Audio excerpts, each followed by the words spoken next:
ప్రియమైన సహోదరీ సహోదరులకు ప్రభువు పేరిట వందనాలు. మీకు మీ కుటుంబానికి యేసుక్రీస్తు యొద్ద నుండి దీవెనలు ఆశీర్వాదములు మెండుగా కలుగునుగాక. ఈరోజు యేసుక్రీస్తు యొద్ద నుండి మీకు బంగారు మాట, దేవుని వాగ్దానము. నిర్గమకాండము 14వ అధ్యాయము 13వ వచనము. అందుకు మోషే, భయపడకుడి, యెహోవా మీకు నేడు కలుగజేయు రక్షణను మీరు ఊరక నిలుచుండి చూడుడి. మీరు నేడు చూచిన ఐగుప్తీయులను ఇక మీదట మరి ఎన్నడూను చూడరు. And Moses said unto the people, Fear ye not, stand still and see the salvation of the Lord, which he will show to you today. For the Egyptians who ye have seen today, ye shall see them again no more forever. దేవునికి స్తోత్రము కలుగునుగాక. గొప్ప వాగ్దానము మోషేతో దేవుడు చేస్తూ ఉన్నాడు. ఇప్పటి వరకు మీరెవరినైతే చూస్తూ వచ్చారో, ఎవరి ద్వారా మీరు బాధింపబడుతూ వచ్చారో, ఇక మీరు వారిని చూడరు, ఇక ఎన్నటికీ వారి ద్వారా మీరు బాధింపబడరు అని దీని యొక్క ఉద్దేశం అన్నమాట. ఇప్పటిదాకా మీరు చూసిన వారు ఇక మీదట మీరు చూడకుండా, వారు కనబడకుండా పోతున్నారు. నేను ఒక గొప్ప కార్యాన్ని చేయబోతున్నాను, చూడండి అని దేవుడు మోషేతో చెప్తూ ఉన్నాడు. ఏమిటది? ఏమిటా కార్యము? ఇదే అధ్యాయము 1వ వచనములో నుండి ధ్యానించుకుంటూ చదువుకుందాము. మరియు యెహోవా మోషేతో ఇలాగు సెలవిచ్చెను, ఇశ్రాయేలీయులు తిరిగి పిహహీరోతు ఎదుటను, అనగా మిగ్దోలుకు సముద్రమునకు మధ్యనున్న బయల్సెఫోను ఎదుటను దిగవలెనని వారితో చెప్పుము. దాని ఎదుటి సముద్రమునొద్ద వారు దిగవలెను. ఫరో ఇశ్రాయేలీయులను గూర్చి, వారు ఈ దేశములో చిక్కుబడి ఉన్నారు, అరణ్యము వారిని మూసివేసెనని అనుకొనును. అయితే నేను ఫరో హృదయమును కఠినపరిచెదను, అతడు వారిని తరుముగా నేను ఫరో వలనను అతని సమస్త సేనల వలనను మహిమ తెచ్చుకొందును. నేను యెహోవానని ఐగుప్తీయులందరూ తెలుసుకొందురు అనెను. వారు అలాగు దిగిరి.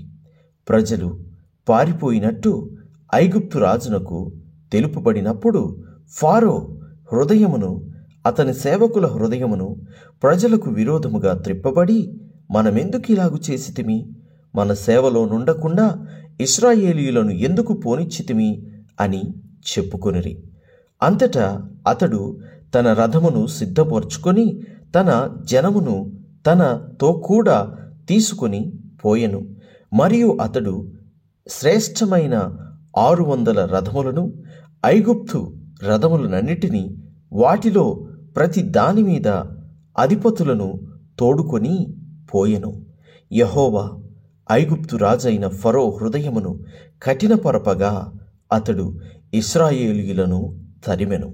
అట్లు ఇశ్రాయేలీయులు బలిమిచేత బయలు వెళ్ళుచుండిరి.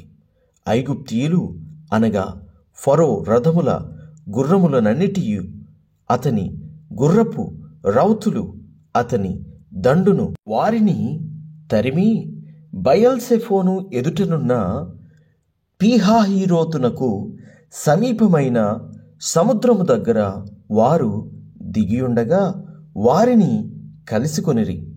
ఫరో సమీపించుచుండగా ఇశ్రాయేలీయులు కన్నులెత్తి ఐగుప్తీయులు తమ వెనుక వచ్చుట చూచి మిక్కిలి భయపడి యెహోవాకు మొర్రపెట్టిరి. అంతట వారు మోషేతో, ఐగుప్తులో సమాధులు లేవని ఈ అరణ్యములో చచ్చుటకు మమ్మును రప్పించితివా? మమ్మును ఐగుప్తులో నుండి బయటికి రప్పించి మమ్మును ఇట్లు చేయనేలా? మా జోలికి రావద్దు, ఐగుప్తీయులకు దాసులమగుదుమని ఐగుప్తులో మేము నీతో చెప్పిన మాట ఇదే గదా? మేము ఈ అరణ్యమందు చచ్చుట కంటే ఐగుప్తీయులకు దాసులమగుటయే మేలని చెప్పిరి. అందుకు మోషే, భయపడకుడి, యెహోవా మీకు నేడు కలుగజేయు రక్షణను మీరు ఊరక నిలుచుండి చూడుడి. మీరు నేడు చూచిన ఐగుప్తీయులను ఇక మీదట మరి ఎన్నడూనూ చూడరు. యెహోవా మీ పక్షమున యుద్ధము చేయును. మీరు ఊరకయే ఉండవలెనని ప్రజలతో చెప్పెను. అంతలో యెహోవా మోషేతో, నీవేళ నాకు మొర్రపెట్టుచున్నావు, సాగిపోవుడి అని ఇశ్రాయేలీయులతో చెప్పుము. నీవు నీ కర్రను ఎత్తి ఆ సముద్రము వైపు నీ చెయ్యి చాపి దాన్ని పాయలుగా చేయుము. అప్పుడు ఇశ్రాయేలీయులు సముద్రము మధ్యను ఆరిన నేలను మీదను నడిచిపోవుదురు. ఇదిగో, నేనే ఐగుప్తీయుల హృదయములను కఠినపరచుతును. వారు వీరిని తరుముదురు. నేను ఫరో వలనను అతని సమస్త సేనల వలనను అతని రథముల వలనను అతని గుర్రపు రౌతుల వలనను నాకు మహిమ తెచ్చుకొందును. నేను ఫరో వలనను అతని రథముల వలనను అతని గుర్రపు రౌతుల వలనను మహిమ తెచ్చుకొనున్నప్పుడు నేను యెహోవానని ఐగుప్తీయులు తెలుసుకొందురు అనెను. అప్పుడు ఇశ్రాయేలీయుల ఎదుట సమూహమునకు ముందుగా నడిచిన దేవదూత వారి వెనుకకు పోయి వారిని వెంబడించెను. ఆ మేఘ స్తంభము వారి ఎదుట నుండి పోయి వారి వెనుక నిలిచెను. అది ఐగుప్తీయుల సేనకు ఇశ్రాయేలీయుల సేనకు నడుమ ప్రవేశించెను. అది మేఘము గనుక వారికి చీకటి కలిగెను గాని రాత్రి అది వీరికి వెలుగిచ్చెను గనుక ఆ రాత్రి అంతయు ఐగుప్తీయుల సేన ఇశ్రాయేలీయులను సమీపింపలేదు. మోషే సముద్రము వైపు తన చెయ్యి చాపగా యెహోవా ఆ రాత్రి అంతయు బలమైన తూర్పు గాలిచేత సముద్రమును తొలగించి దానిని ఆరిన నేలగా చేసెను. నీళ్లు విభజింపబడగా ఇశ్రాయేలీయులు సముద్రము మధ్యను ఆరిన నేల మీద నడిచిపోయిరి. ఆ నీళ్లు వారి కుడి ఎడమను ప్రక్కలను వారికి గోడవలే నుండెను. ఐగుప్తీయులను ఫరో గుర్రములను రథములను రౌతులను వారిని తరిమి సముద్ర మధ్యమున చేరిరి. అయితే వేకువ జామున యెహోవా ఆ అగ్ని మేఘమైన స్తంభము నుండి ఐగుప్తీయుల దండు వైపు చూచి ఐగుప్తీయుల దండును కలవరపరిచి వారి రథచక్రములు ఊడిపడునట్లు చేయగా వారు బహు కష్టపడి తోలుచుండిరి.